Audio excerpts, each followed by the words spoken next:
Hola, mi nombre es Danny. This review is for the movie called Loving Pablo.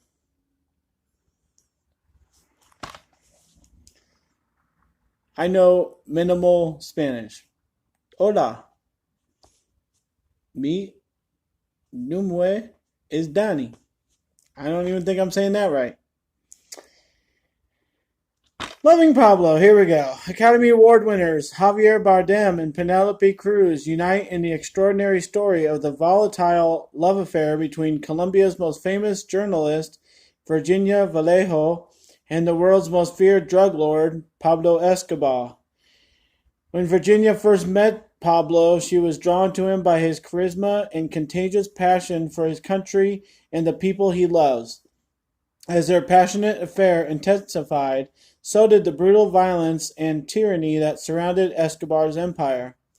As her world comes crashing down around her, Virginia must decide if she will support the man she loves or help bring down one of the most vicious criminals the world has ever known.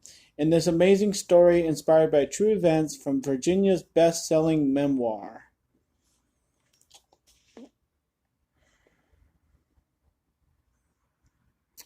This is a 2018 film. It's rated R.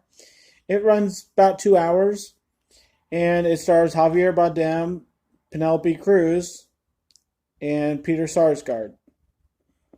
He's always a good actor. I always like Peter Sarsgaard. Loving Pablo. Well, obviously, I didn't really know about this movie. It just kind of came up on my list and my research, and it's interesting right off the bat. I'll say that. It's very interesting. It's about a very, intense figure in history that not many people talk about, except for the bad things he did. This kind of gives us some insight, and the way it was made was very professional, and so I enjoyed it. At least at the minimal level, and so, excuse me, I really think that this is a very original idea and very original movie, and I do always appreciate that. That's my first thing to say right off the bat. Um, I just want to warn people, if you have not seen this movie, if you're a female that might be a little susceptible to animal abuse, I'm just going to put it out there as that.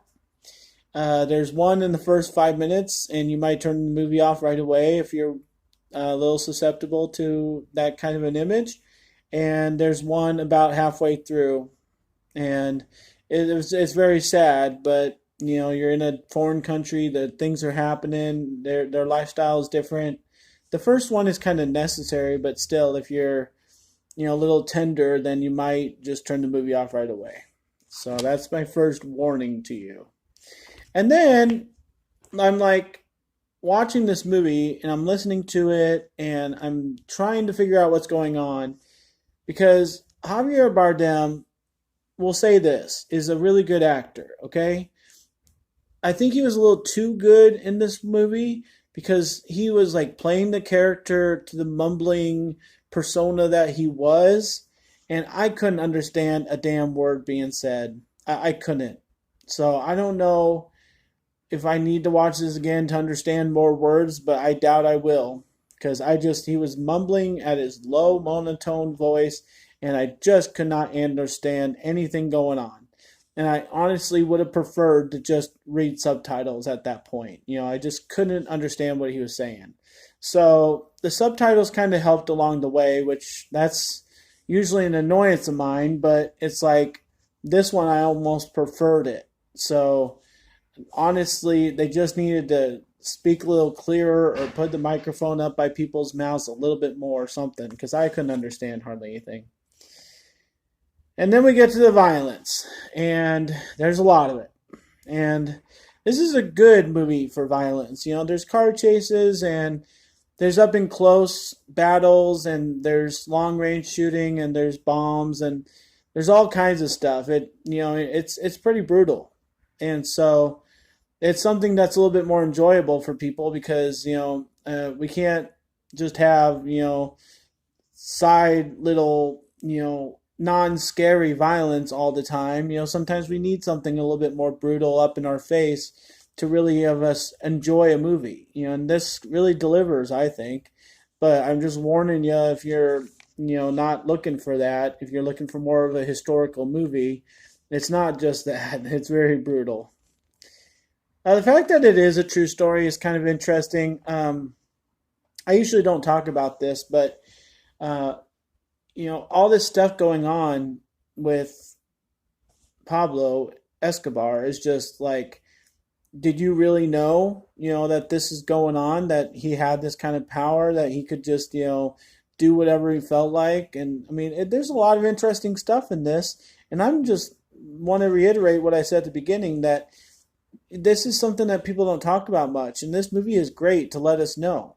It really gives you insight to what, he was and what kind of figure he was, and how, unscared of people he was, or his reactions to, maybe if he did something, the punishment for those actions. I mean, it's really cool at the end that they start kind of flexing on him, the DEA and the FBI, that they start flexing on him with his family, because it's really the only weak point he really has.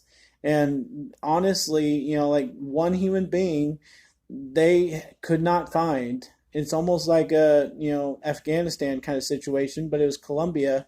They could not find this human being, and he was that powerful, and he could do that much with all the money he had. So it was really interesting, and I usually don't really care about it being a true story, but in this case, I kind of appreciated it. It does get a little bit repetitive near the end, because we are in that point of the movie where it's all about the government and the FBI, and where is Escobar, and so there's a lot of repeating of cuss words, and it's just repetitive. It's almost like, stop, please stop, just stop having him say that.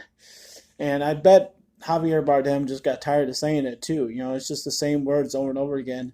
But the ending was abrupt, but adequate, and I think that the repetitiveness of the ending didn't take away too much, because it really is kind of exciting, and it pretty much gave us all that we wanted in this movie. The weird thing about all of this is Penelope Cruz's character. In the movie, it shows Virginia and Pablo maybe making love twice. Maybe they had it more, I guess it's suggested, but it only shows it twice. So she's more of a fling than anything, but Escobar really attached himself to her and took care of her. But then there's this scene where, like, he doesn't owe her anything, but he loves her. It's a little shaky through their relationship and everything, especially since he stays with his wife and has kids and everything along the way.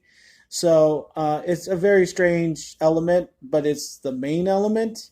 So I don't know. It's kind of a you care or I don't care kind of a situation, and it's just kind of a toss up. So it's not bad or good. Um, yeah. So all in all, this movie, Loving Pablo, is very suggested to see. I hope you can find it. I hope you can give it a chance. It's very much English speaking, and then few subtitles. If you can understand the first half hour, what he's saying at all, and it gets clearer as it goes. But I would, totally suggest this. It's very violent. There's a little bit of romance. There's some sex. There's violence. There's more violence, and I just enjoy a fresh movie like this that keeps the action going, the storyline going, some throws in some surprises of things you've never known about true history, lets you in on a huge figure like Pablo Escobar while keeping it as a movie feeling. Not many movies can attach themselves as both. So I'm going to give Loving Pablo a B, and I again suggest watching it. Give it a chance. Thanks, guys. My name's Danny. If you like this or any of my other videos, try and give something to watch. Like and subscribe to my channel if you would. and enjoy your movies. Thanks.